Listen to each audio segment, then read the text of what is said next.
Very good morning to all officers. I warmly welcome Sri D.P. Nagendra Kumar, Member CPIC, to this session. Sir has been very inspiring, supporting, and encouraging in all our journeys of e-Waybill and e-Invoice systems. We thank you, sir. I also welcome all the commissioners, special commissioners, and senior officers to this session. Sir and madam, as invoicing is enabled for taxpayers above 20 crore turnover, we have been conducting webinars to create the awareness to the taxpayers. However, we would like all the officers also to be updated with the new developments in e-invoicing. Hence, in today's session, we would like to discuss the e-invoicing process, various tools that can be used by the taxpayers, and frequently asked questions. This will help the field officers in providing the support to the taxpayers and also clarifying their doubts. I now request Sri Nagendra Kumar sir, member CBIC, to address and present his views to the officers. Thank you.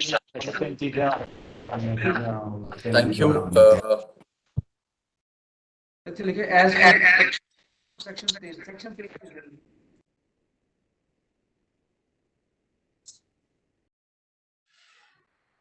You're muted, sir. Sir, you're muted. Am I audible now? All others, yes, sir, you are audible. I request all others to mute their mic, please. Good morning, everyone. Mr. P.V. Bhatt, Deputy Director General, NIC, the team of officers, Mr. Meti and Ms. Sunita Benno, and all the other participants who are attending this webinar. As you're all aware, the e-invoice was introduced for the first time in October 2020 for those taxpayers whose aggregate turnover exceeded rupees 500 crores. From that high threshold limit, the e-invoice was made mandatory to those taxpayers whose turnover was more than 100 crores with effect from 1/1/2021, and it was further reduced to 50 crores from 1st April 2021. Now, there were certain carve-outs in terms of exceptions provided to certain category like banking, telecommunication, B2C transactions, and SEZ. Apart from that, I think in all other categories, issue of invoices through the electronic mode was made mandatory.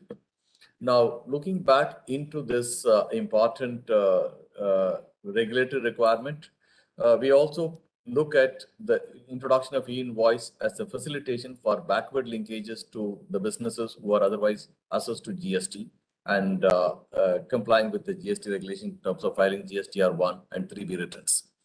The proposal now introduced via the notification 1 of 2022 effective from 1st April 2022 now proposes to bring down this threshold limit for monthly issuing invoices for B2B transaction from 50 crore to 20 crore. Now, this segment of the taxpayers whose turnover falls between this 20 crores and 50 crores, a very sizable number of eligible candidates will be there. And as the time available for complying with these regulations are fast approaching, so it was felt necessary that such awareness programs and seminars should be held nationwide. And I'm glad NIC has been conducting very proactively such seminars and workshops for the benefit of the taxpayers and the departmental officers for creating awareness and also explaining the nuances of the technical aspect of how to go about in uploading your invoices through the invoice reference portal. Now, why do we want to do the e-invoice? You are all aware that GST is completely an electronically administered tax. Now, right from the taking of obtaining of registration to filing of returns to payment of taxes and including claiming of refunds, etc., everything is done through the electronic portal, namely the GSTN. NIC has been partnering with GSTN in two important projects, one in terms of e-way bills and another is with regard to e-invoice. The effort made by NIC in institutionalizing a non-intrusive tracking of the movement of the goods across the country has brought transformational changes in terms of the logistic efficiencies in the country, contrary to what it was prior to introduction of the GST. The e-way bill, the total count issued in terms of the number of e-way bills issued, I think Mr. Bhatt is going to mention in the presentation over 250 crores is a record in itself in ensuring that the entire issue of e-way bills is completely automated process. The advantage of issuing e-invoices is that you have a seamless transport of the goods from one part of the country to another part of the country. And if there is any verification, anything has been complete, inspections are done, they are required to be manually entered in the online system, bringing transparency and accountability. Now, the second important thing which NIC has partnered with GSTN is with regard to the issue of e-invoices. The e-invoice mechanism developed by the NIC is a user-friendly approach. And over a period of a year and a half, the experience gained in terms of implementing the e-invoice, NIC has developed a lot of added features and making it easy for taxpayers to comply with.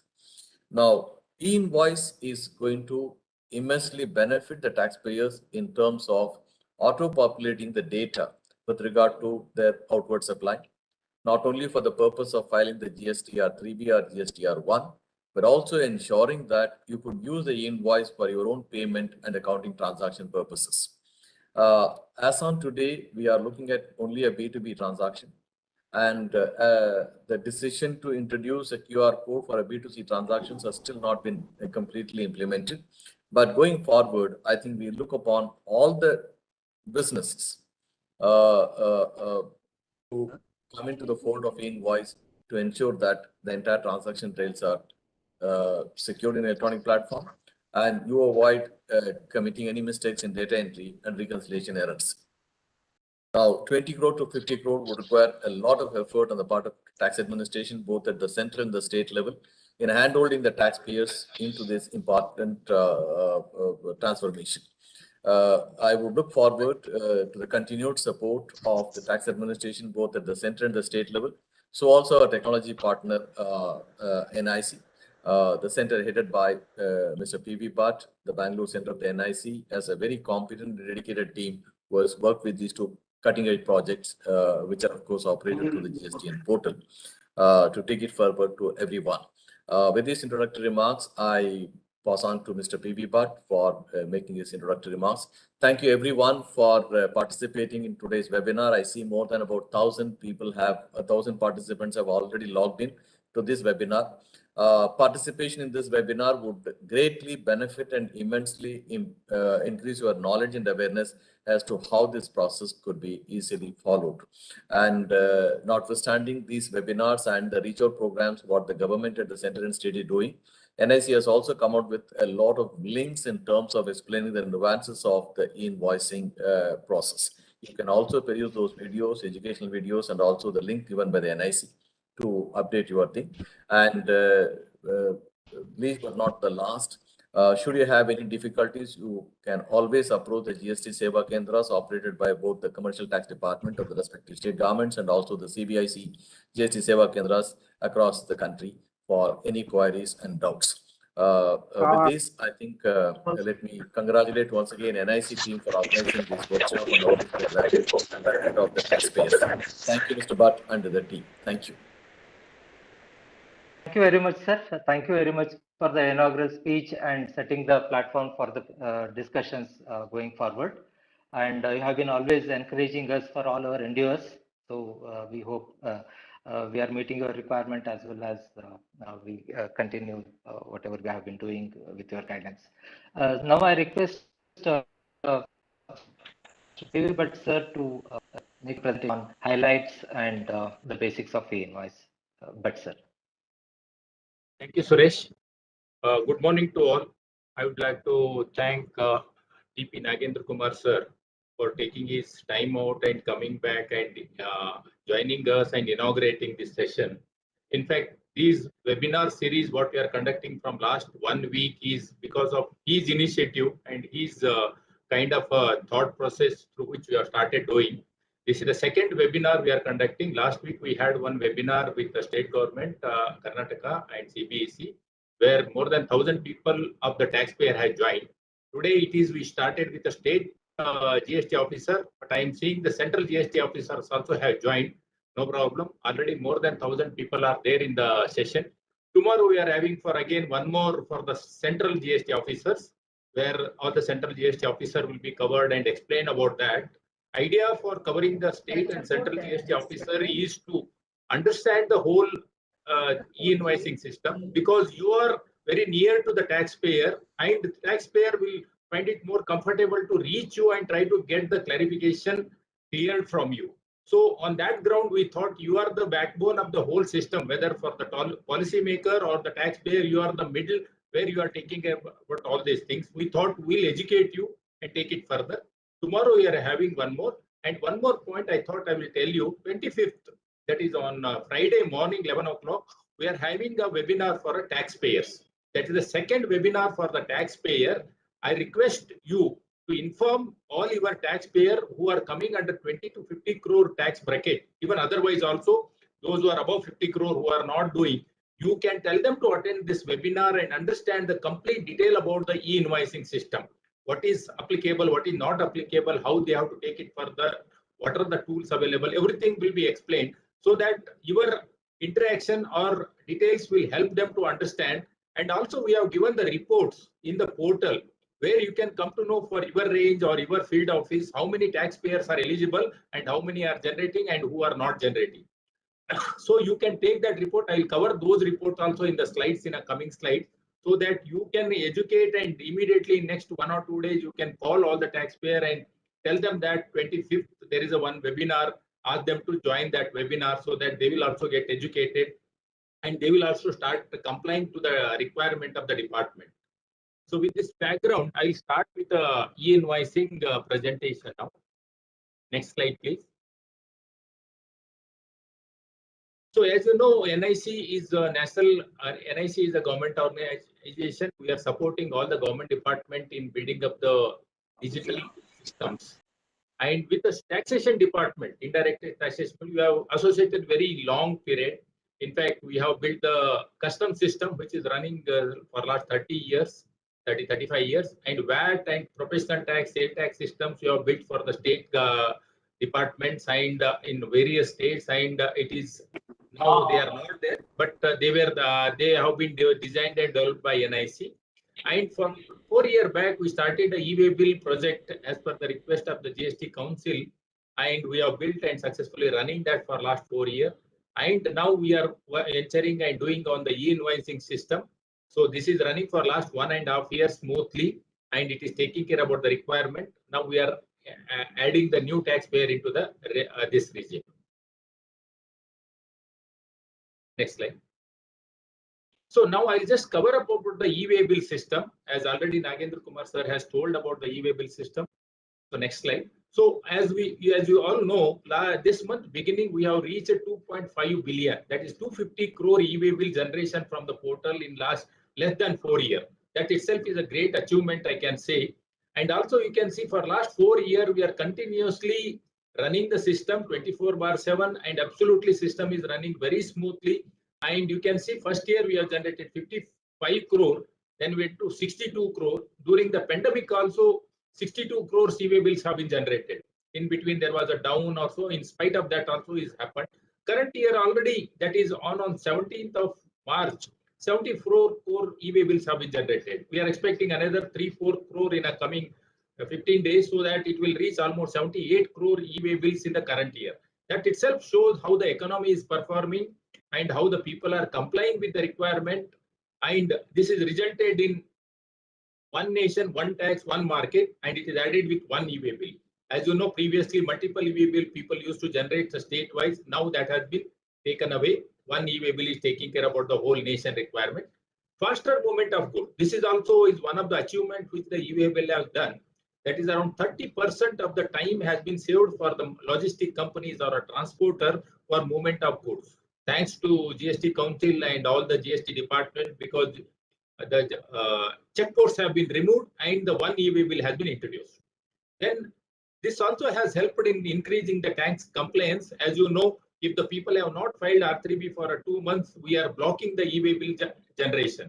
Obviously, they will be forced to file the returns R3B, then come back to the e-way bill generation. So that way, indirectly, we are pushing them to follow the tax compliance also. It is also boosting the revenue, as indicated by the previous revenue secretary, that After और ये introduction वाला of आपका the video e-way bill, YouTube पे the भी चल tax रहा है। collection has been increased. Hmm, So it is also went ahead in one more step, as government always goes into the way of saying that ease of doing the business. This is a step towards the ease of doing business. It has helped a lot in the taxpayer in taking further on that. So we'll go to the next slide. I will start with the e-way bill system now. Sorry, e-invoicing system. Next slide. Next slide. So as you know, as of now, that is beginning of this month, we have reached 144 crore e-invoices. That itself is a great achievement. By the end of this month, you can say we'll be reaching 1.5 billion e-invoices on the portal. So that is going to take a lot of this one for us. And it is standardized machine readable system, digitally signed e-invoices are there. It is linked with the e-way bill system. I will cover that in a coming slide. Next slide, please.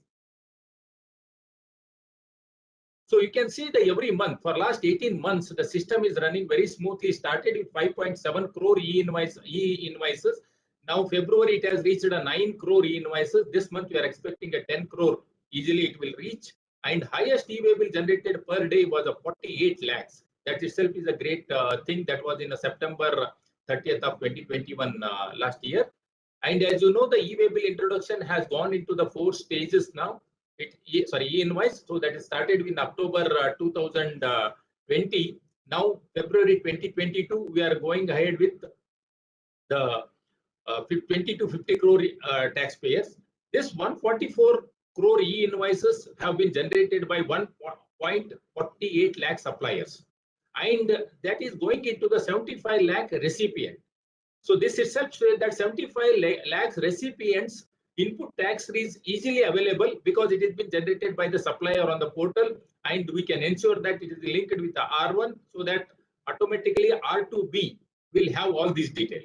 Currently, the lot of, because some changes have been done, some people may have some kind of issue like R1 has been filed, then R2A, R2B will come. Now, when the e-invoice is going to be introduced in full-fledged way throughout the country for all the taxpayer for B2B transaction. So once e-invoice is generated, automatically it will be reflected in R1 and automatically recipient will get in a 2B. So it is ensured that he is getting the ITC. So that way, this system is going to build the relation, very good relation with the taxpayer and the department and the government. So because that whatever the kind of a confusions are there, that will be taken away once the e-invoice is rolled out throughout the country for all the taxpayers. Now already 1.48 lakhs taxpayer suppliers, R1 is available on the portal based on the e-invoicing. That is going to reflect for a 75 lakhs recipient in 2B. So that is going to be introduced in the coming months by the GSTN so that people will get more comfortable in handling these situations. Next slide. So as you know, the benefits of the invoicing system is immense. One is a supplier. It will be simplifying for his compliance. His auto e-way bill will be taken care, auto generation of e-way bill. His GSTRs will be prepared by the system. R1, R2, R2, R3B, everything will come through the e-invoicing system. Recipient will be assured about the ITC. This is one of the things that when the supplier is uploaded on the government portal, when the government is digitally signing, the recipient, when he get that invoice, he is assured about the ITC. So the confusion about the ITC will be eliminated here. Auto processing of the receipt will take place once it is come to the online system, to the ERP system of the recipient. He can start processing his system and give the recipient the payment. Everything can take place automatically. The transporter will get the e-invoices for the logistic movement purpose online. Just he has to enter the IRN number and vehicle number. The vehicle movement can be started for whatever the goods he is carrying over. Then financer also. Quick financing will happen because it is available on the portal. People will do the discounting of the bills and so many other things. So now when it is there on the government portal, the supplier has uploaded, recipient also can go with that and get the loan or the discounting of the bill, whatever is the process is there. That way it will have instantaneously rather than giving the hard copy and getting it authenticated by both the parties, kind of a thing will be eliminated. Obviously, department will get benefited that tax compliance will be improving drastically. Then ease of doing business. Government also, one of the objective of the government is building the ease of doing business. This will be achieved once the e-invoice is implemented smoothly throughout the country for other taxpayers. Next slide. So now I'll go into the details about the e-invoicing system. Basically, e-invoicing is nothing but it is not the generation of an invoice on the portal. It is the registration of the invoice on the portal. People has to come to the portal. Ideally, what we are saying is the taxpayer, you prepare your invoice in the manual system. Whatever you are following, whether you are using a computer system, ERP system, or manually you are preparing, you continue on that. When the invoice is prepared, that invoice detail has to be fed into the e-invoicing system, get the IRN number. So that IRN number is a unique number generated by the IRP, that is currently NIC, that you can maintain as a reference that given by the government. So e-invoicing is nothing but registering the invoice, not the generation of the invoice. Please note that this is very important. People are getting confused, saying that when I have to prepare the complete invoice on the portal. No, you are preparing your invoice on your system only.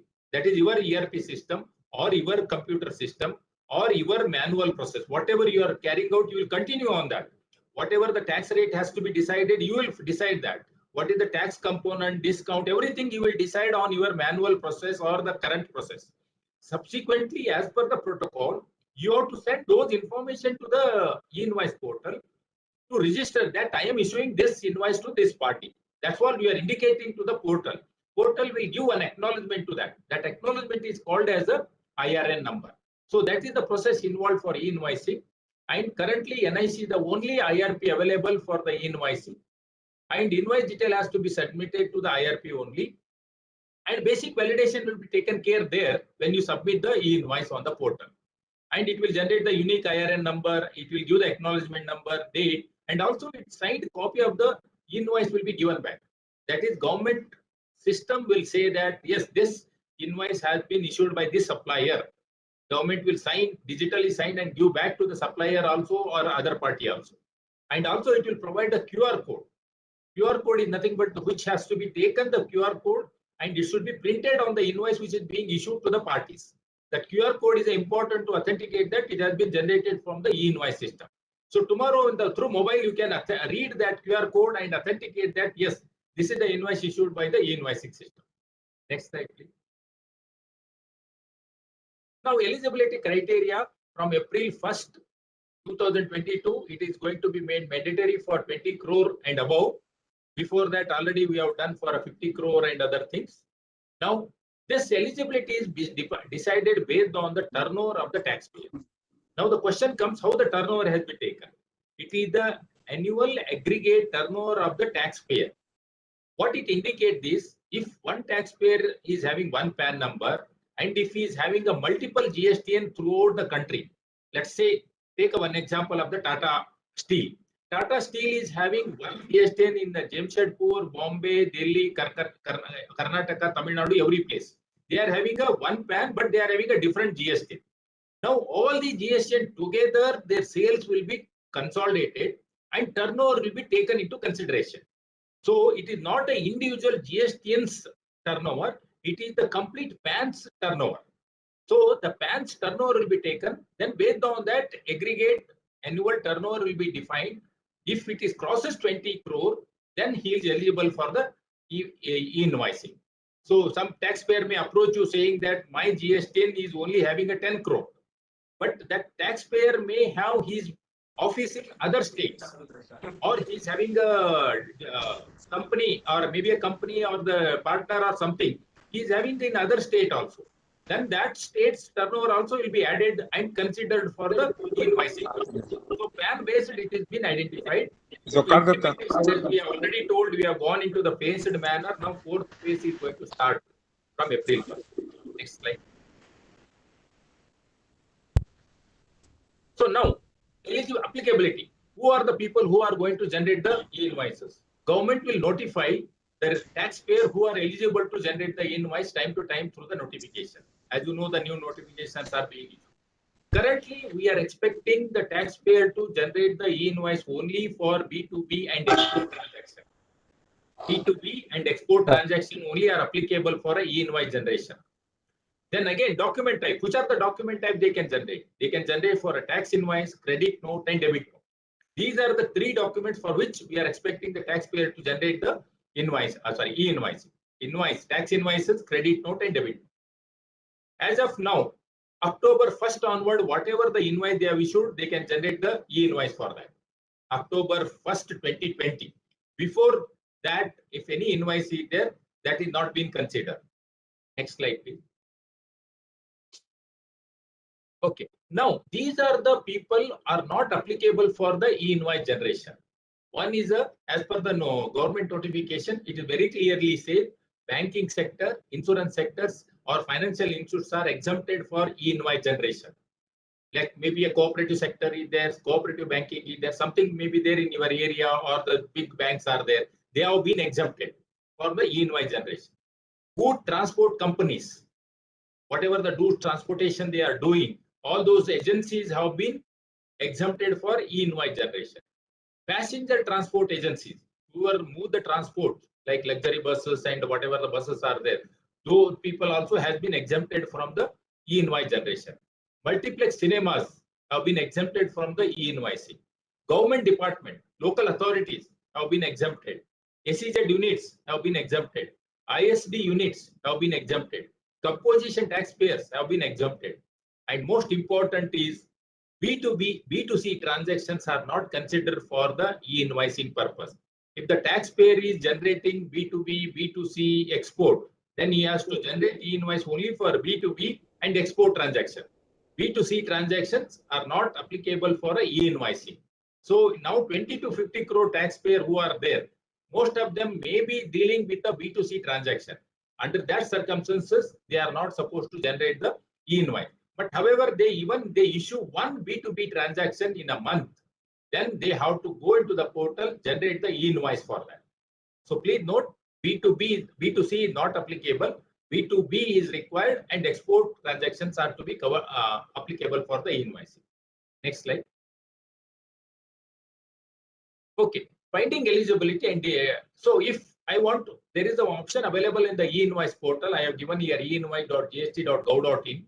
There is a search and e-invoice status is available. If the taxpayer goes there, any taxpayer wants to know whether he has been eligible for e-invoice generation, he can go there and enter the e-invoice GSTN number. System say he is eligible or not.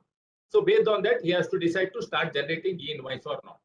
Let us say if some taxpayer feels that I have been wrongly selected as a eligible person, but my turnover is less than 20 crore. So I am not supposed to generate, but the system is saying I have to generate. In that case, he has to go to the common portal, GSTN help desk. He has to write the complaint that I am not eligible as per my turnover. System is asking me to generate the e-way bill, so that may be removed. So he has to raise one complaint with the GSTN help desk. Already it is there, so they have to cover that and do that. If some taxpayer are eligible, but system is not showing the eligible matter, so there is a facility available where he can go and register and himself for this GSTN, I want to generate the e-way bill. My turnover is more than 20 crores. He has to say, then he can do that also. There is a provision available. He has to follow that. He can go there and declare his turnover and financial year, and he can start generating the register, and he can start generating the e-way bill. And e-invoicing basically registration. In last 4 or 5 years, any year he has crossed 20 crores, he is eligible. Not necessarily that every year or latest year. Any year if he has crossed the turnover, aggregate turnover is more than 20 crore, he is eligible to generate the e-invoice. So he has to generate the e-invoice. Next slide. So registration process. There is already a portal in the option available where you can go and register your detail. Portal, there is an option available where you can go and register and generate your username and password, and you can start using it. Next slide, please. So same credential can be used for both the purpose. If you are already using e-way bill, same credential you can use it for e-invoice also. No need of generating one more credential. The same credential will be taken care. Single sign and kind of a thing system has been established. Now, what is IRN? IRN is nothing but a invoice reference number. That is also called as a e-invoice number. So this number is prepared based on the supplier GSTN, financial year, document type, and document number. All this combination together, one unique number will be generated by the system. that will become a unique throughout the period. So that is available. Then only one IRN for one document. If the one invoice is prepared, only one IRN can be generated. Multiple IRN is not possible on that, because the algorithm is such a way that it will consider the document number. It will not allow to generate one more IRN for that. There is standard format is involved for the invoice. Through that, one has to submit and generate the IRN. One more important point is, once the IRN is generated or e-invoice is generated, there is no mechanism to amend it. If I want to make a correction, it is not possible. The taxpayer has to cancel it. The cancellation is available within 24 hours. He can cancel it, generate the new IRN. Again, new IRN, when he generates the same invoice, he cannot use. He has to prepare the next separate invoice number. On that, he has to generate. So please note here that amendment on the same invoice, even manually it was happening. Now it is not possible on the e-invoice system. He has to scrap that invoice, cancel that invoice, prepare the new invoice with the new invoice number, and generate on the portal. Next slide, please. E-commerce operators can also generate the invoice for the supplier, because he is doing on his behalf, that he can be done. One more important thing, that e-invoice, e-waybill systems have been integrated seamlessly. One will not come to know how the e-invoice, e-waybills are generated. Let us say, take the example here. I want to generate only e-invoice, not a e-waybill. What I have to do is, I have to supply the details, supplier details only I have to send. Whatever, who is the supplier, who is the recipient, what is the goods I am moving, invoice detail if I send, IRN will be generated and given to the taxpayer. Let us say I want to generate e-invoice also, and also I want to generate e-waybill. There is the mechanism available. I have to pass the supply details, that is the invoice detail, bill detail, and transportation detail. Vehicle number detail also I will pass on. When together, when it goes, e-invoice will be prepared, e-waybill will be prepared, and both the things will be given back to the taxpayer. He will get the e-invoice number also, e-waybill number also together. There is another I want to generate e-invoice now, but e-waybill I want to generate later, let's say tomorrow and day after tomorrow. There is a mechanism. You have to hit the portal 2 times. First, you will go and with the supply detail, you will generate IRN only, take the IRN number, keep it with you. After a day or 2, when you start moving the goods, that time IRN number you pass, transportation detail you pass, and e-waybill will be generated. So all these mechanisms are possible. Flexibility is available in the portal. Not that once you give everything, you have to do a whole thing, everything. Separately also you can do, together also you can do. The portal has a flexibility for that. Next slide. So time limits. So as we told, as of now, documents 1 October 2020 only are registered. Before that, it is not considered. And future documents are not considered. Today, I want to generate tomorrow invoice dated. I cannot generate. It is only for today, and yesterday's I can do, but not for the tomorrows. Cancellation also has to be done within 24 hours. But again, cancellation, if you want to do, if e-waybill is there, you cannot cancel. You have to cancel e-waybill, cancel IRN, then you have to generate the new e-waybill, new invoice. So that process you have to follow. And IRN, whatever e-invoice which is generated, it is available on the portal for a taxpayer only for 2 days. Beyond that, it is not available. He has to, in 2 days only, he has to download and keep it. Whatever he wants to do, he has to do. After 2 days, it will not be there. It will go to the GSTR1. Then he has to see in the GSTR portal and do whatever he wants to do. If by chance, after issuing the invoice, he comes to know that he has made a mistake, already 24 hours has been passed, then he can go to the GSTR1. There he can do the amendment as per the procedure provided by in the GSTN common portal. Next slide. Now, QR code. As I told you, each invoice needs to have a QR code on that. The QR code is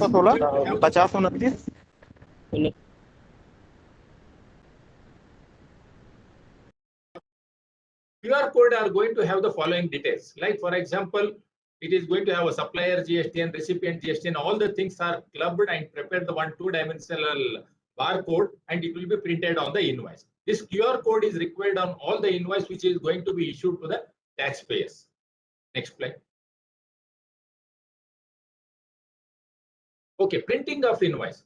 So one point what we are trying to say here is, there is a printing option available on the portal where the complete invoice detail, whatever has been entered, will come with the QR code also.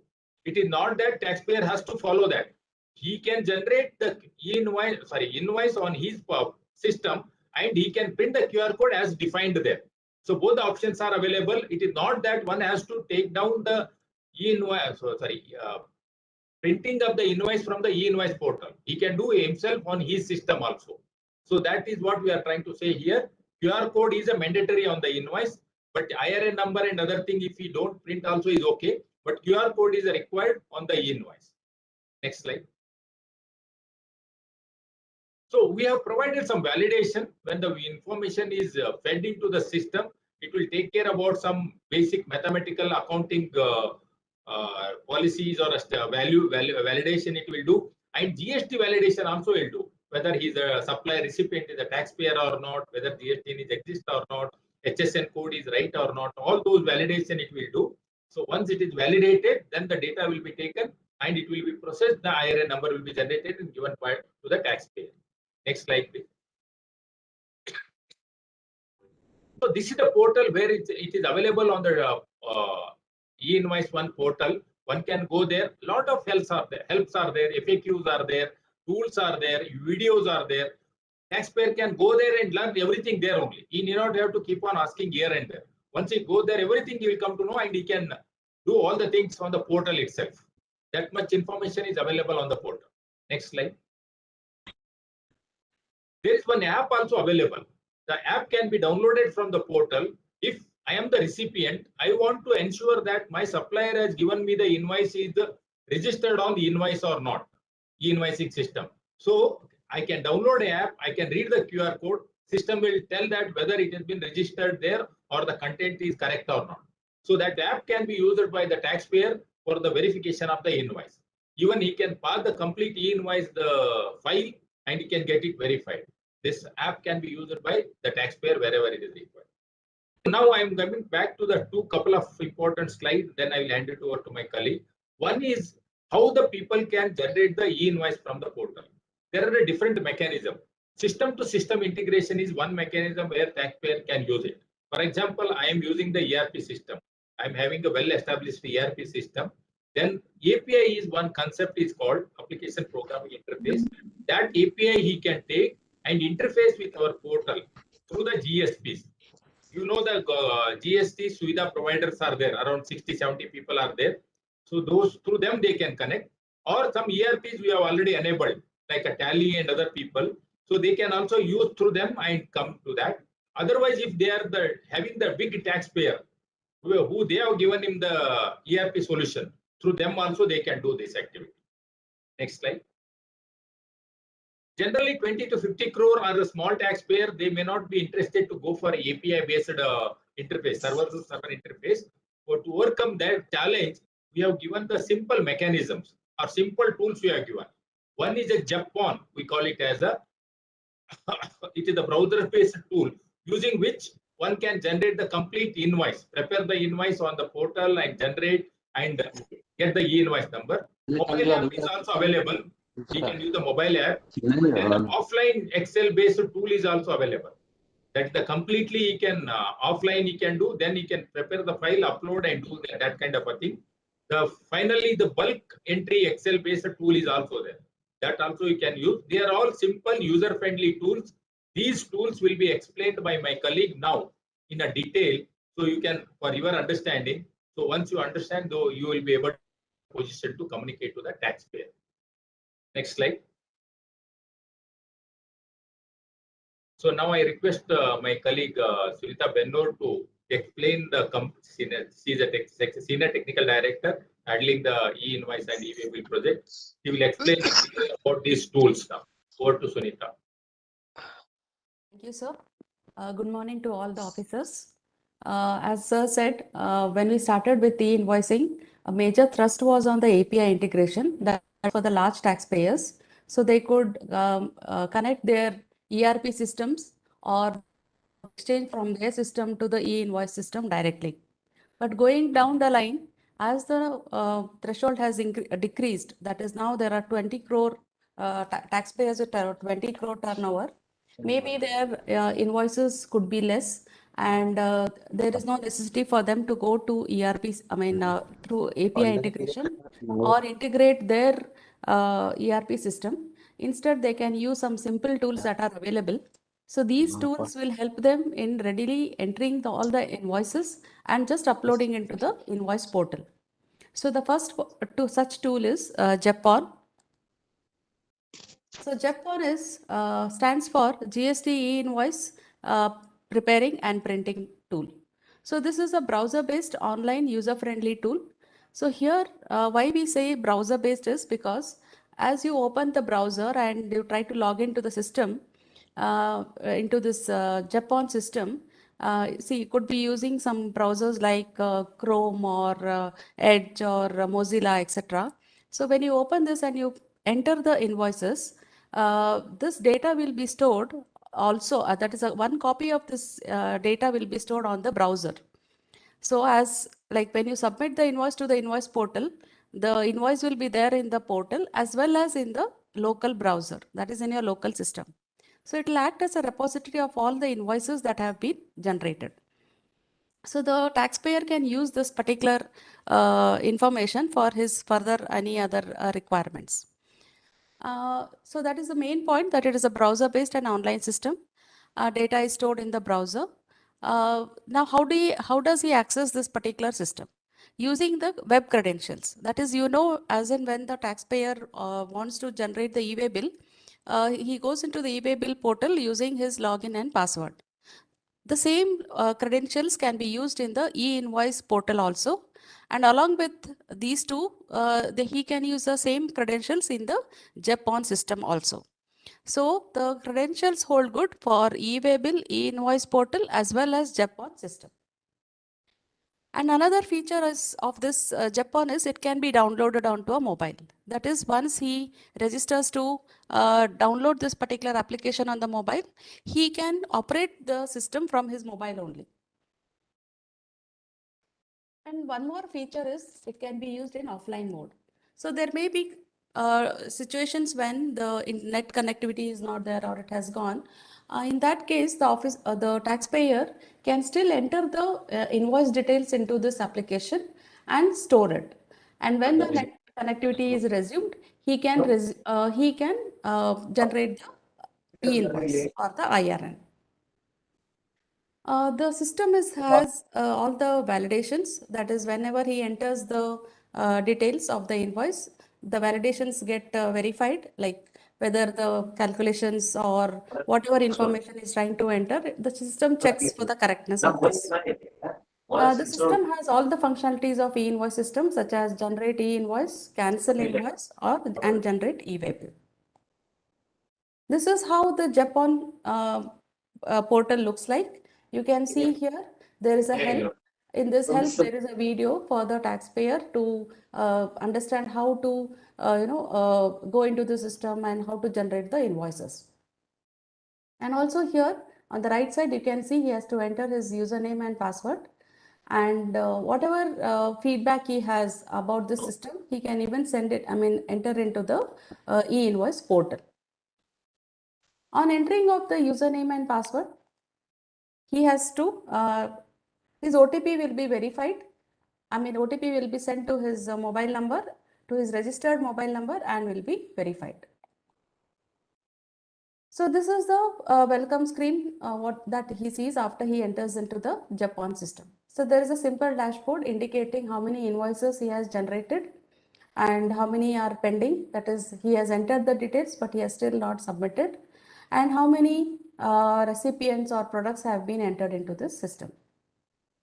So you can see here on the right side, there is an online button. So this indicates that suppose if he was offline, with no connectivity, he can click on this and become online so that he can submit his invoices to the invoice registration portal.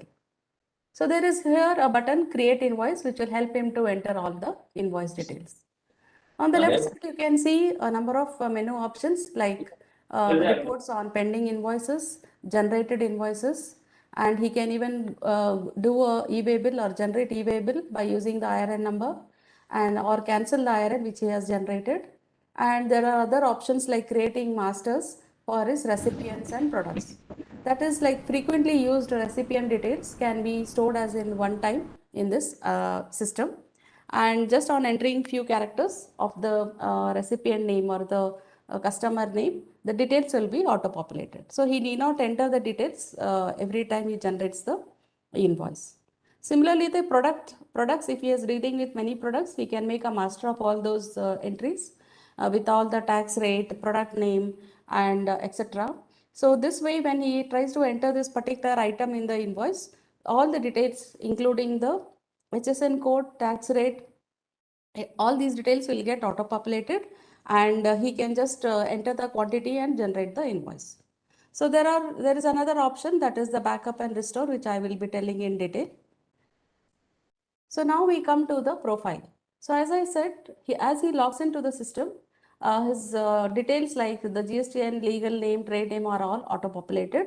And here the taxpayer can also enter his logo of the business, so that he feels this logo can be printed on the invoice.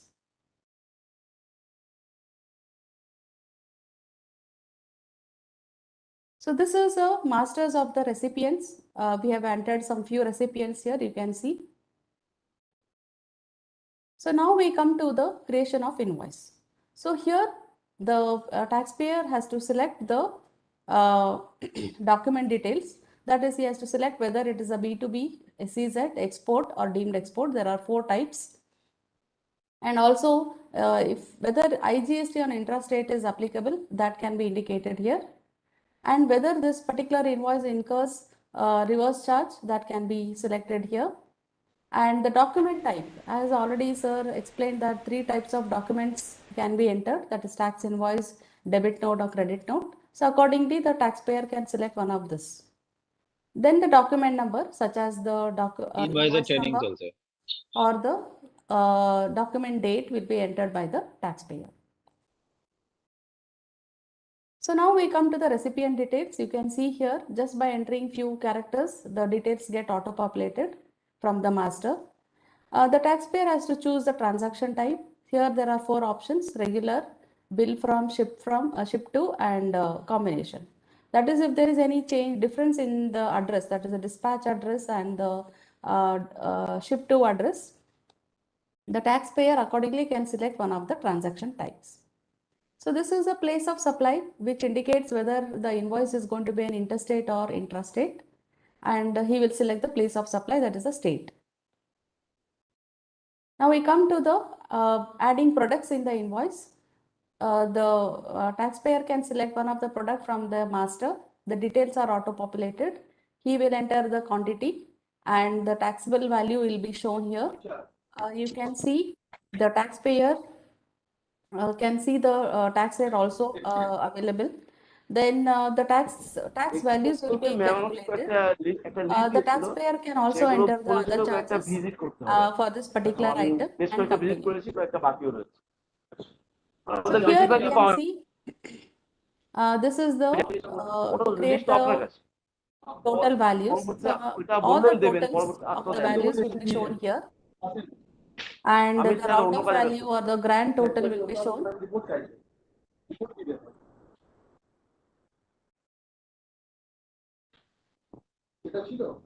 And here next is the e-way bill details.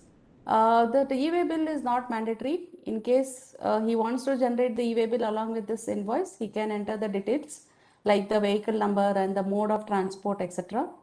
And accordingly, the validity will be set. That is, if and also the vehicle type is prompted here, whether it's a regular or ODC. So all these details are auto-populated, and the taxpayer can continue to create the e-way bill for this invoice. So this is a preview of all the invoice details that he has entered. So if there is any correction or required, he can go back, or else he can click on the generate button and generate the invoice. So you can see here now the system indicates that the e-invoice is generated successfully with acknowledgement number. It also has the e-way bill number, and now he can continue to take a print. So for printing, you can see here the details of the invoice, that is the QR code is displayed. Then you can also see the invoice details, that is IRN number, acknowledgement number, date, and the category of the transaction, whether it's a B2B, SEZ, export, etc. Here you can see the document type and document number and date, etc.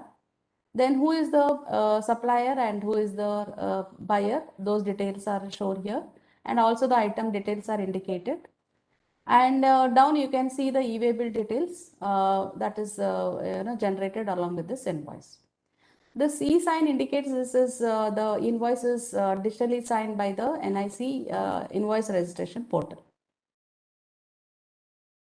So there are other options such as cancel IRN is available. That is, all the invoices that he has generated through this particular browser will be shown here. So if it is within 24 hours, he can cancel the IRN, provided there was no e-waybill. If there was an e-waybill generated along with this IRN, he needs to first cancel the e-waybill and then cancel the IRN. Also, he can fetch the details through the document details such as the invoice number, etc. Or if he knows IRN, he can also query by the IRN number. So this is what I was telling about the backup and restore option. That is, since now the taxpayer is operating this particular system through a browser, it's already told that the data is stored in the local browser. So sometimes he may try to use another browser. Say for example, from Mozilla, he is trying to open in the Chrome, or he wants to try it on some other system, etc. So in that case, all the invoices which were generated from Mozilla will not be available on the Chrome. So in that case, he may think that this data has not available, or it is not missing. So he can make a good practice like backing up the data. So as and when he generates the invoice, regularly he needs to take a backup. He has to just come to this option and click on this backup data. So every time the information of what he has of the invoices that he has generated is always available on the system.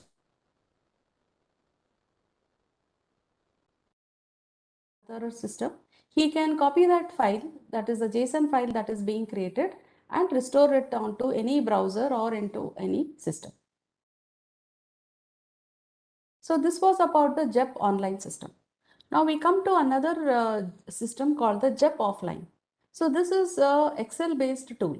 So as you said, JEP on had a login credentials that he could directly log into the system and generate. Sometimes it so happens that the taxpayer has a number of invoices and which he wants to do it locally on his system. And for that we have provided an offline system, which is a Excel based tool. So to make his work more easier, we have made it as a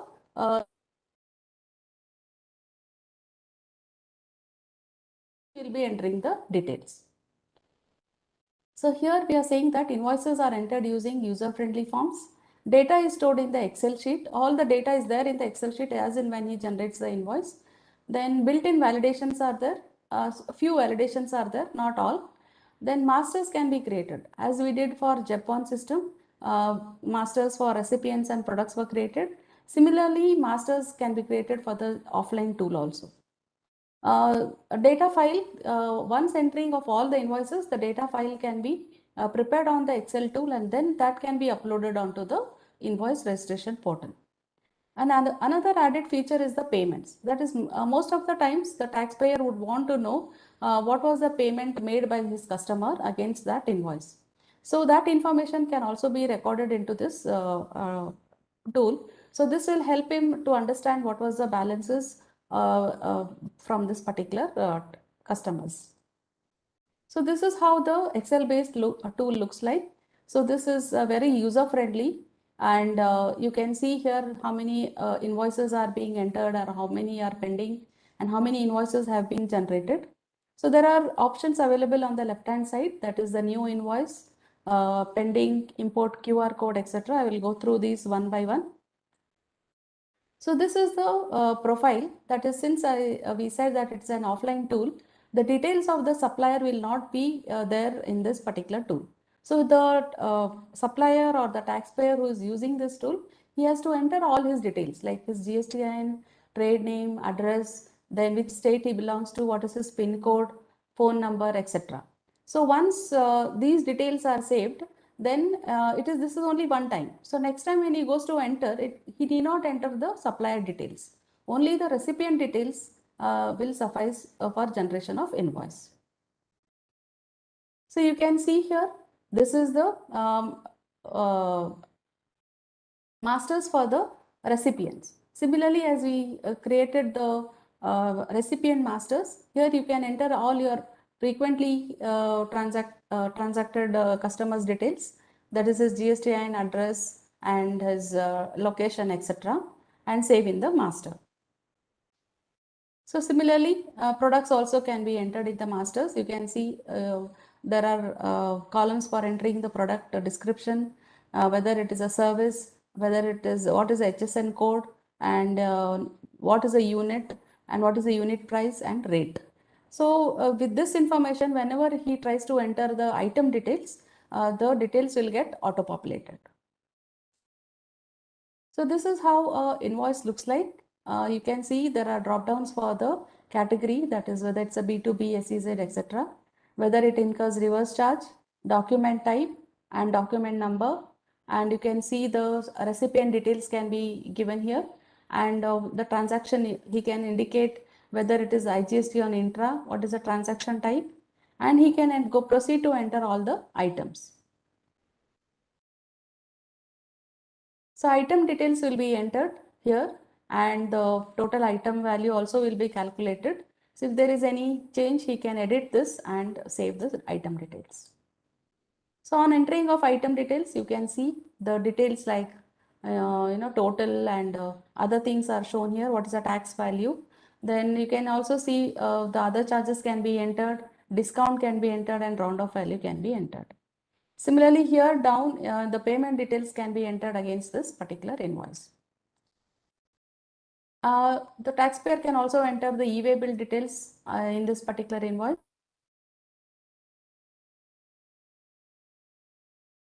And what is the distance? All these information can be entered as part of e-way bill generation.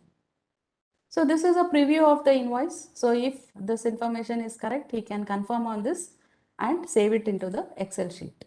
So now whatever he has entered, all the invoice details are here in this particular Excel sheet. Now there is a button here to prepare this data file. So on completing of all the invoices, he can go to this and validate. There's one more button, like once more he can validate whether all the details are entered correctly. And if there is any error, the system will indicate that he can make the changes. Then he can click on the prepare JSON. So this will create a file like this. JSON is created in this particular so-and-so directory. Now he has to take this JSON to the portal. So he will come to the e-invoice portal. He will log into the portal using his username and password. He will select this particular file and he will upload it to this. So here you can see on uploading this file, the number of invoices that have been generated successfully are indicated. How many items were there, that also is shown here, and how many have failed, that also is indicated. So if there is any failed invoices, he can go and correct and bring it back and bring the JSON file. Then he can download the signed JSONs. Now once he has completed everything, generating the IRNs, he can download this JSON file or download the Excel file containing all these details, and he can import this data back into the JEPOF tool. So now the JEPOF tool will contain, along with invoice details, even the IRN details. So once that is there, he can even use that as a repository of all the invoices, and whenever he wants to print, he need not come to the invoice portal. From the offline tool itself, he can even take a print. This is how the Excel file looks like. So now you can see here, this is a invoice print that has been taken from the JEPOF offline tool.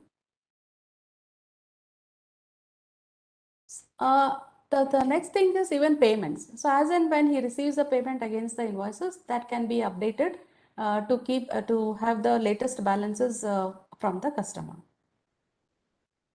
So this was about the JEP offline tool. There is one more facility, that is a bulk generation of invoices.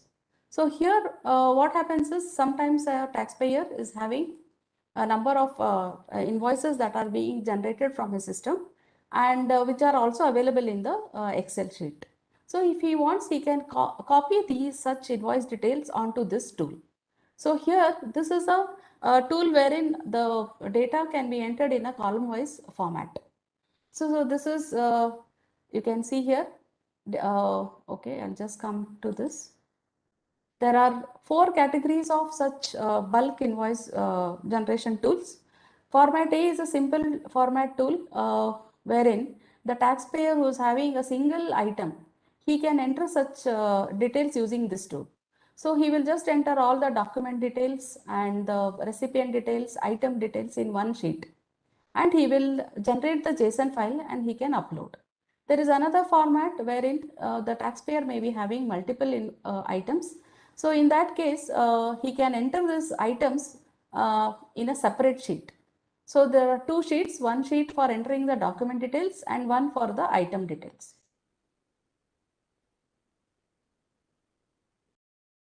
E&D, which will help him to enter all the details, including the export details, payment, reference details, etc., which are as per the e-invoice schema. So you can see here in the tool, there are different sheets. One is to update the, first is the welcome message and next is the profile.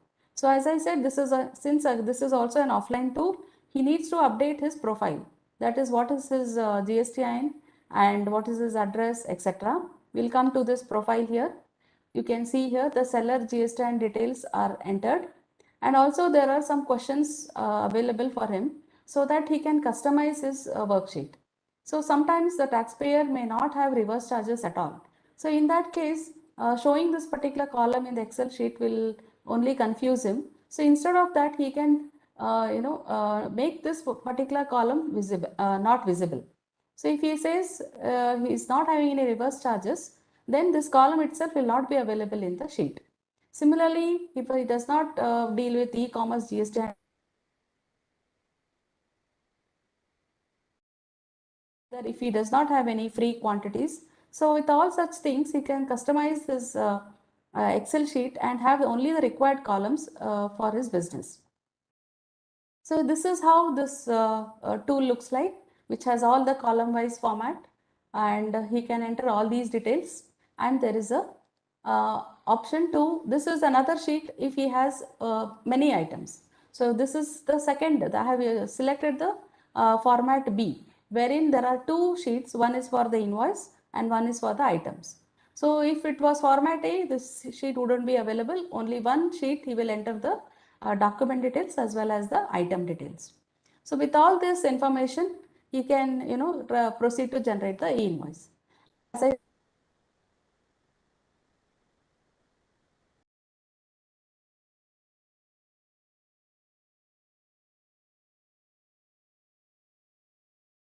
So this is again about the export details, etc. And this is the e-way details that can be entered here.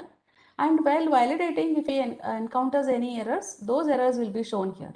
So it will indicate which line this particular mistake has happened, and he has to correct in that particular line and take it forward. So once the data is validated successfully, he can proceed to generate the JSON file. So here on click of prepare JSON, this file is generated and he can upload into the invoice portal, similarly as what I explained in the JEP offline tool. So these are the validations. Now what validations have been done are required on the e-invoicing system, that is shown here. So accordingly, he has to see that the data is entered correctly. So these are all the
Sure. Can you hear? Can you hear me? Huh? Okay. These were all the different tools.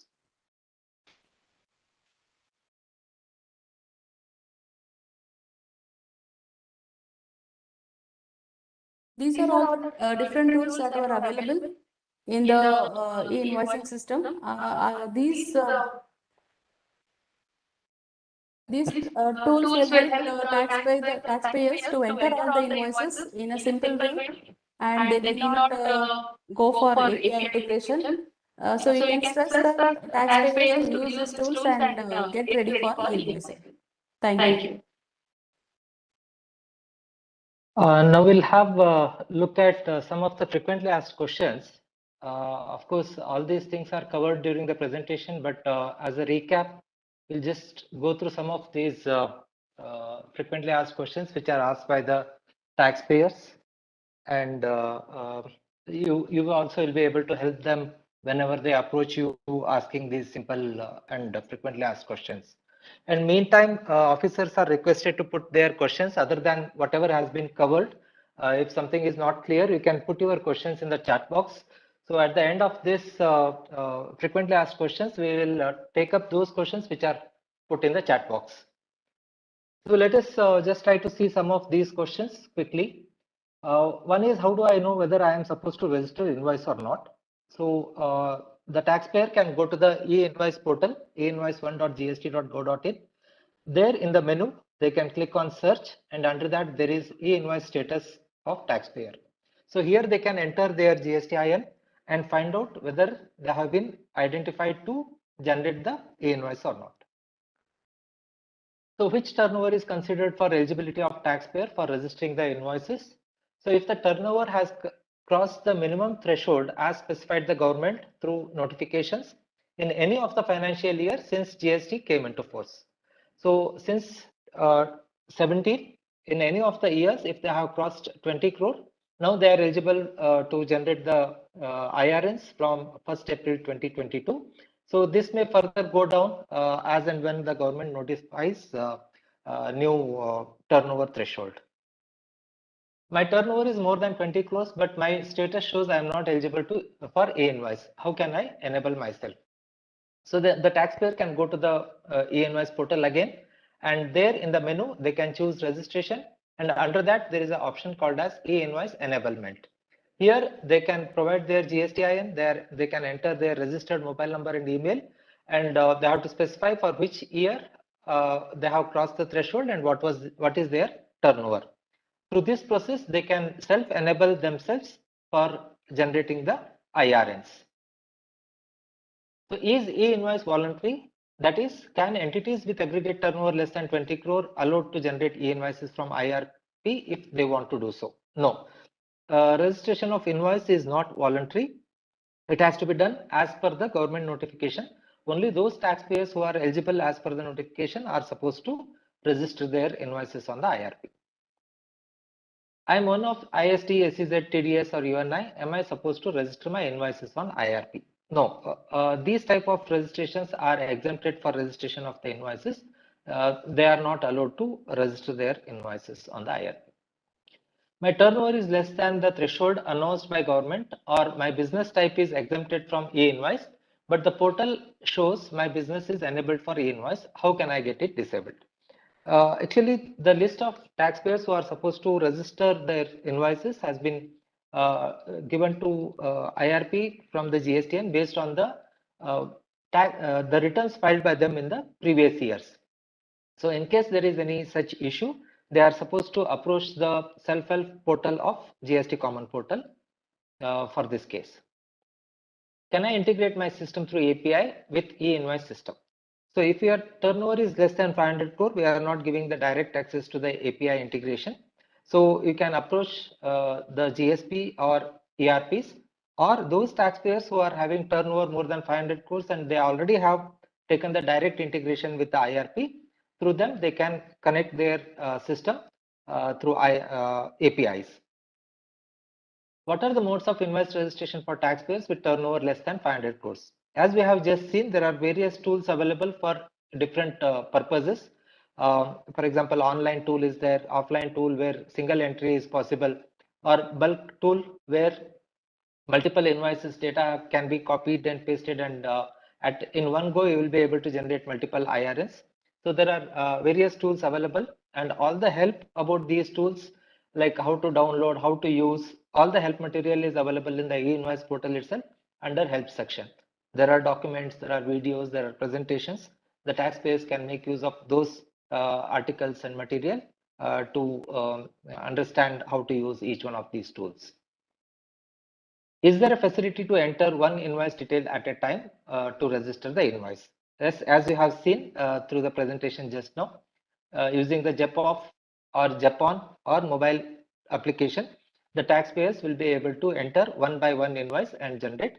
So these are most suitable for those taxpayers who have very less number of invoices to be registered in a day. Can we use the same credentials to access e-invoice and e-way bill in production environment? Yes, as we have already mentioned, both the systems are seamlessly integrated. So once you have registered for e-way bill, you will be able to use the same credentials on the e-invoice system as well, and the vice versa. I have registered at GST portal. Do I have to register separately for e-way bill and e-invoice? Yes, these two are two different systems. So you have to, if you have taken the registration on the GST common portal, still you are supposed to get a credentials on the e-way bill and e-invoice portal, one of them. Of course, for registration, already the data will be available with the e-way bill or e-invoice system. They have to provide their GSTIN, and they will be authenticated through an OTP sent to their registered mobile number, through which they can create their own accounts on the e-way bill or e-invoice system. Do I need to generate the e-invoice on the IRP? No, this is not a facility for generation of the invoices. It is the facility for registration of the invoices. So the invoices will be prepared on their own system through the accounting system or ERPs or whatever way they have been doing so far. Once they have generated the invoice, that has to be submitted to the IRP, and then the IRN has to be obtained, or they have to get the e-invoice, the signed invoice back. So this is the process, not actually the creation of the invoice online. Can I amend the details of a reported invoice for which IRN has already been generated? No, there is no facility for amendment of the IRN, but there is only a facility for cancellation of the IRN, and after which they have to regenerate the original invoice and then register the new one. But there is a facility for cancellation of these IRNs if they have committed mistake while registering. Then they can do amendments on the GST common portal while they are filing their GSTR1. What is the time limit for generation of IRN?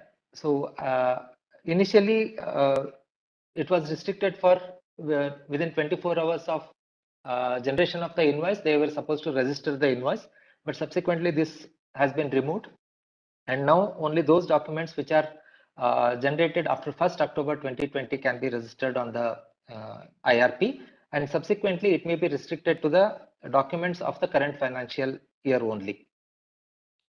If I have committed mistake in invoice and generated IRN for it, can I cancel the IRN and generate IRN again for the same invoice?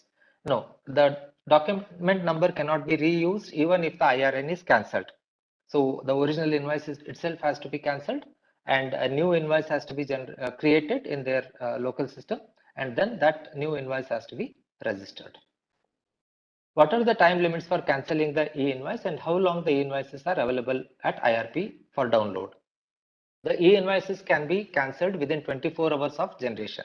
Beyond that, cancellation of IRN is not allowed, and the IRNs will be available on the IRP portal only for 2 days after generation of the IRN, whether it is for the printing purpose or for download. So they have to either print it within 2 days, or they have to download the IRN to their local system and import into their own system within the 2 days, after which it will not be available on the IRP portal. Can the taxpayer generate IRN after e-way bill generation? So ideally, first the invoice will be generated, and subsequently e-way bill will be generated just before the moment of the goods starts. So the vice versa doesn't happen practically. So first the invoice has to be generated, it has to be registered, and if e-waybill is required, it can be generated along with the IRN, or it can be generated subsequently, taking the IRN as the reference. On the same line,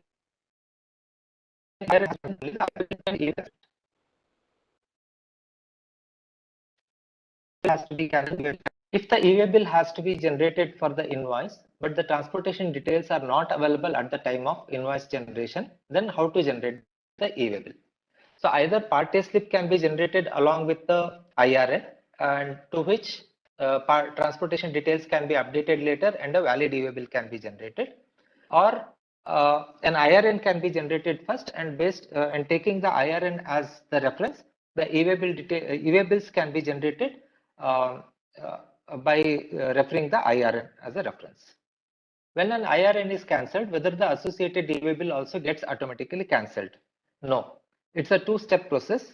First, e-waybill has to be cancelled, only then the IRN cancelled.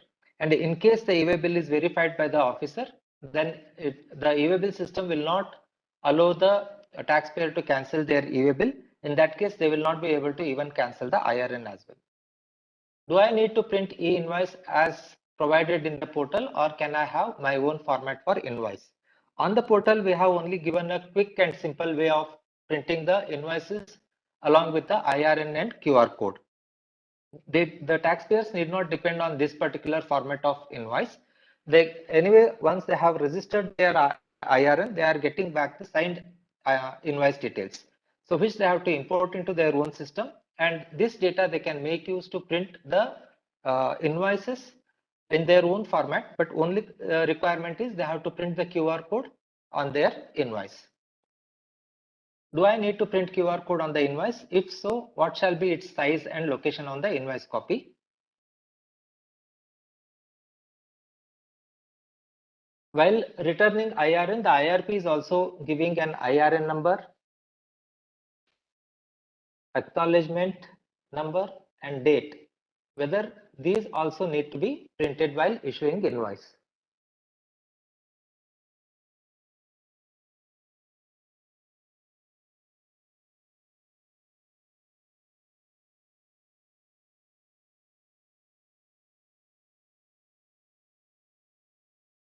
So the answer for this is the QR code which comes as part of signed JSON from IRP shall be extracted and placed on the invoice. Printing of QR code can be done at any place on the invoice with any size, but one should be able to scan using a mobile device. QR code cannot be printed on a separate paper. It has to be on the same paper as the other invoice details.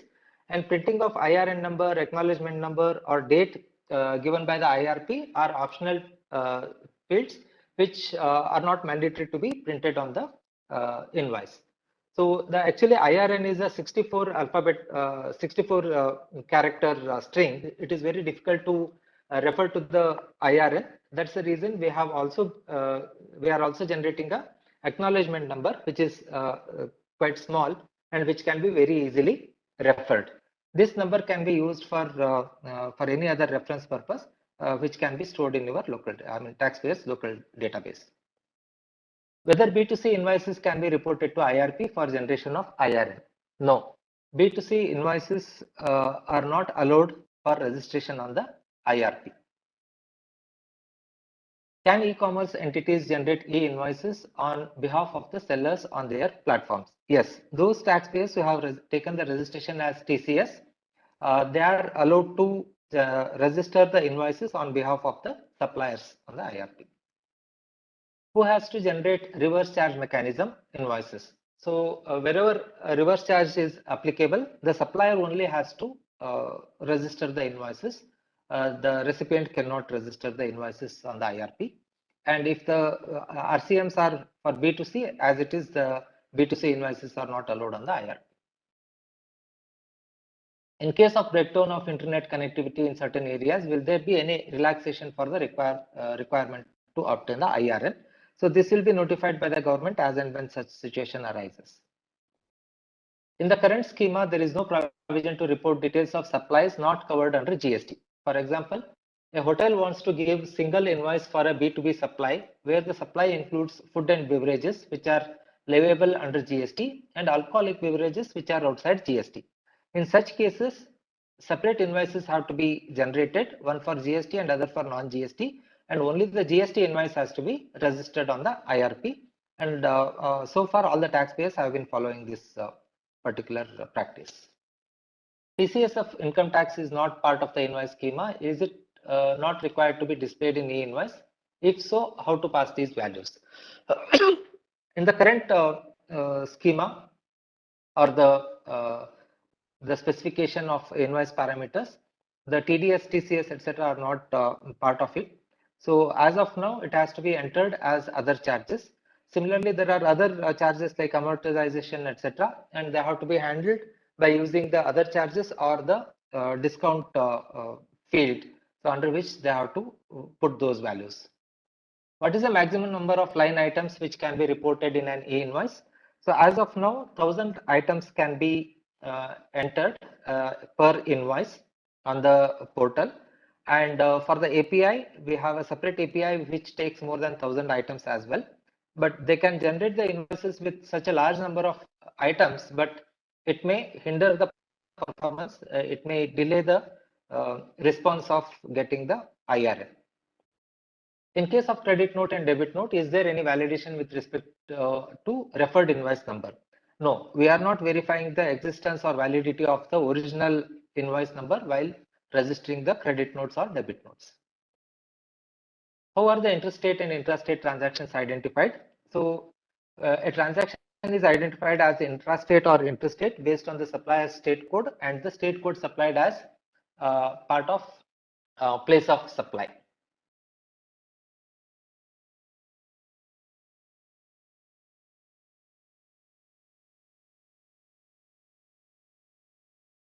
On e-invoice portal, IRN generation are failing because of minor variations in the calculations. What should be done?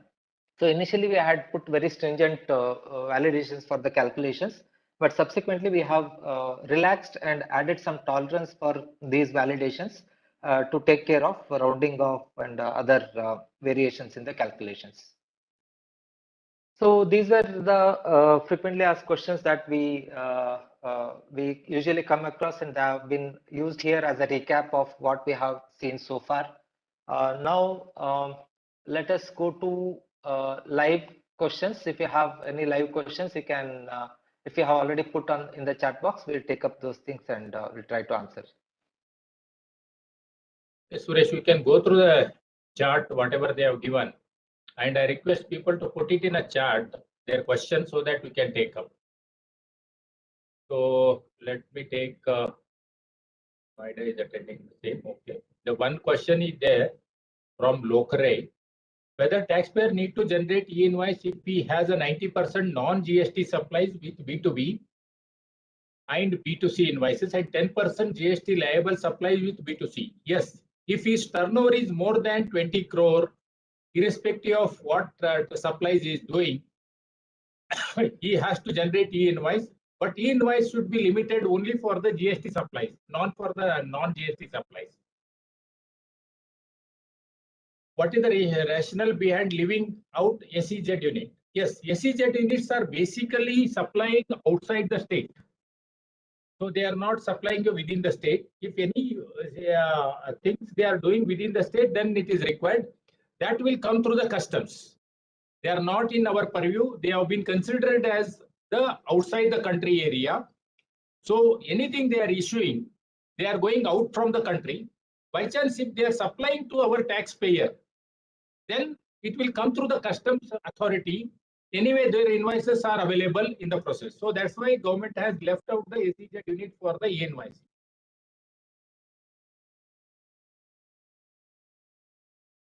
Is there a provision for a cancellation? Rather, any errors should be corrected through debit note and credit note. Yes, if you have made any mistake in the e-invoice, within a 1 day you can cancel. Within 24 hours, you can cancel the e-invoice and generate the new invoice with a new invoice number. By chance, if you are not able to cancel in 24 hours, The GSTN in the R1 they are providing the facility for the corrections. However, if you are not able to have a correction, or generally the people will go with a debit note and credit note, they can use the debit note, credit note and correct also. That also they can generate on the e-invoice portal and take it further.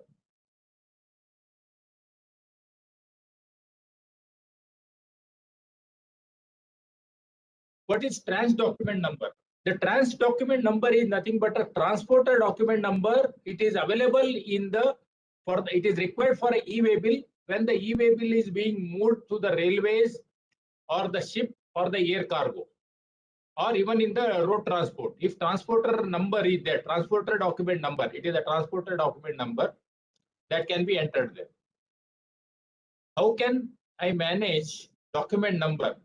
Document number is auto-populated or manual. It depends upon the taxpayer system. He can auto-populate or he can do a manual. But ultimately, whatever he has prepared with that document number, he has to send it to the e-invoice system. E-invoice system is not generating the auto document number for the taxpayer. It is the taxpayer responsibility to prepare the number with all the detail he has to send to the portal.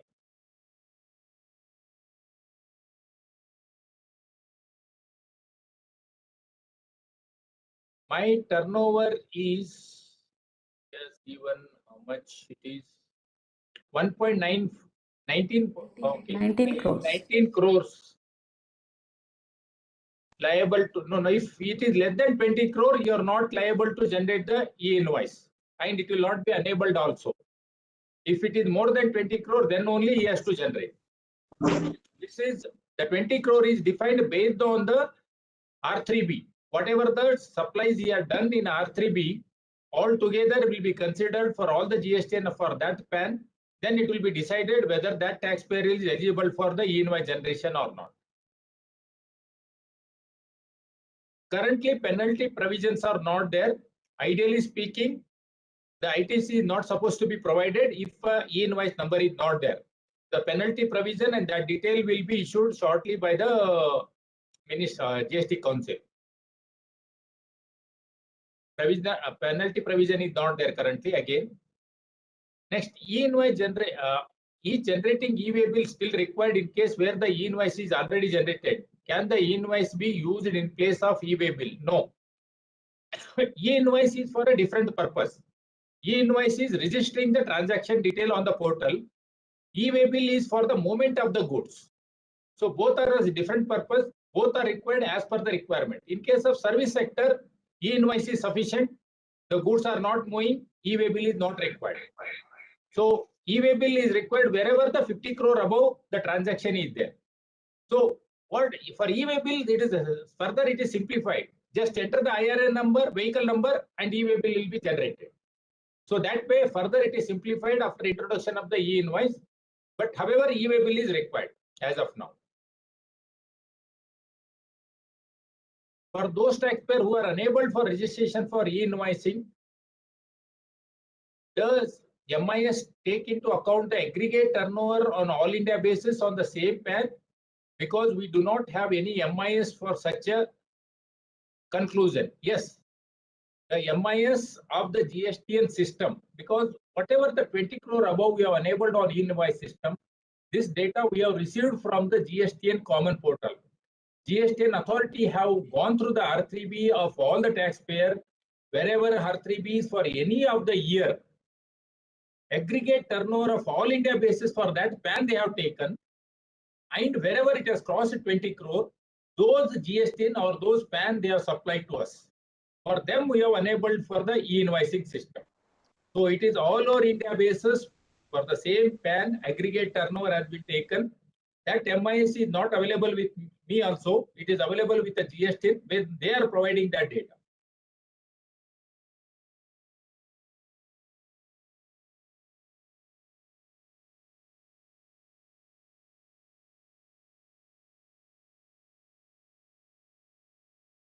So penal provision I have told, if they have not done, gradually the penal provision also will be coming. Currently, government wants to encourage the people to start following up.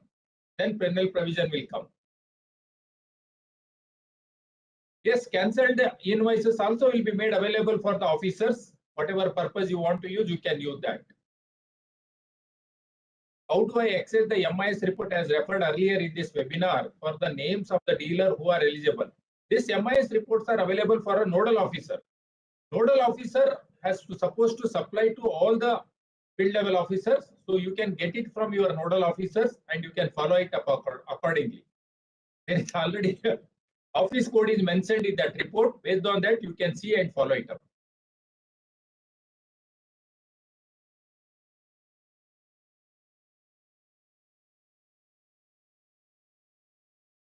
Sir, acknowledgement number, dates are mandatory filed in the e-invoice. If any invoice does not have these field, how can I verify? Acknowledgement number and the acknowledgement date is not required in the e-invoice.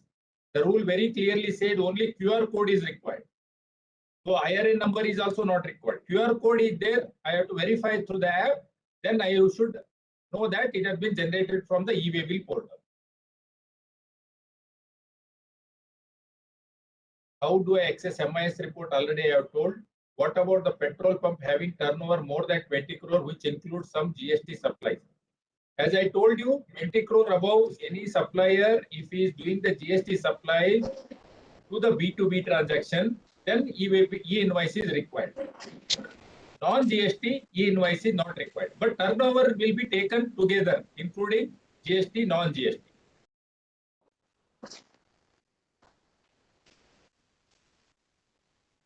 If the taxpayer failed to cancel the IRN by mistakenly, so the matter will be reconciled. There is the provision in R1. When this all the e-invoices will be reflected in R1, do the updation. There is a provision available. There he has to do the correction if he has done some mistake, or he can correct through the debit note or credit note. What is the legal basis for enabling cancellation of e-invoice or any guidances are issued? The legal basis is provided in the this one only. As such, there is no rule is mentioning about that. But policy wing has clarified that within 24 hours he has to be enabled for the cancellation. How do I access the MIS report as referred earlier? This as I already told. Trans document is the transportation document number. Once again, I am repeating. Please provide us the links at the end of the training. Yes, we are providing series of links. As DP Nagendra Kumar sir has told, we are providing the series of links. 2 links are there. Already I have showed to the nodal officer. I request nodal officer to share that to all your officers' WhatsApp accounts, wherever you are having a group, so that officers can see all these PPTs and FAQs. They can understand. They can pass on to the taxpayer. So that can also be passed on to the taxpayer to understand that. In case of Maharashtra, provided e-invoice data is compared, taxpayer enabled for e-invoice, taxpayer enabled but not generating e-invoice, there are so many GST not allotted to any jurisdiction, either state or center. Also cross-checked on the GST common portal, not allowed to any authority. How to identify jurisdiction? This is again in the common portal, you have to get it sorted out. We will also write the issue, because common portal, whatever the jurisdiction they give, that I am showing it. If it is not been marked, even I will not be able to mark. However, you can, for e-invoicing purpose, you can call those taxpayer. Mobile number is there. Whether you call or a central authority calls or a state call, doesn't matter. Just you are educating him that e-invoice is enabled. You are one of the person who are to generate the e-invoice. If a taxpayer has enabled for e-invoicing and if not generated a e-invoice for a good transaction, then is it treated as a non-document case? If a taxpayer is enabled for e-invoice and if not generated a e-invoice for a goods transaction, yes, ideally speaking, it is a no document. Rule also says very clearly, if the e-invoice number is not there on that e-invoice, that will be considered that it is a no document. It is not supposed to be provided, but legally it has not been still made a binding. Still we are educating the taxpayer. Gradually that will be forced as per the notification issued. It is there in one of the notification. for any technical issues faced by the taxpayer, whether the taxpayer is required to contact for resolution. Yes, helpline is there. GST and helpline already is provided. You can tell the taxpayer to contact there and get it clarified. Their doubt in the ticket, so the answer will be provided through that. For reference and further learning, where I will get the details. As I told you, help link series we are providing, series of all these videos and documents, everything we are providing. We are passing on to the nodal officer of the e-way bill. So please be in touch with your nodal officer. He can take that and share it to all the officers. I will send in the link also by mail to all the commissioners also. All those links in today or tomorrow, that also can be circulated to all the officers to understand the e-way bill, e-invoicing details. So these are the queries were there. We have covered these queries. বাকি ছিল সেটা আছে DS এ তো আমি সেই জন্য আমি ওর DS এ তখন